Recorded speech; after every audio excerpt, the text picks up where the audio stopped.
Friends, welcome back to Drew tutorial, and in this video I'm going to show you how to change the background of your board in Trello. So once you're inside Trello here guys, and you're on a specific board, or let's say you are on one of those workspaces and you select a particular board, you can easily change the background. So here are the boards for this workspace. I'm going to select this board, and in order to change the background here, you can easily click the three dots on the upper right hand side. It's going to open up this menu here and you will see change background. You click in that. You can change it for a photo by selecting some photo if you desire. So let me go ahead and choose, for example, this one here.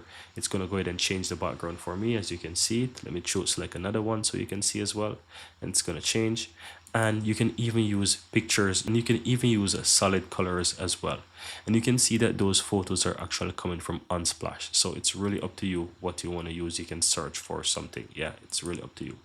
Now, in order to use solid colors, just simply go back, click in colors, and you can choose whatever color you want. It's really up to you. And that's it, guys. Very easy and very simple. That's how you go ahead and you change the background in Trello. Very easy and very simple.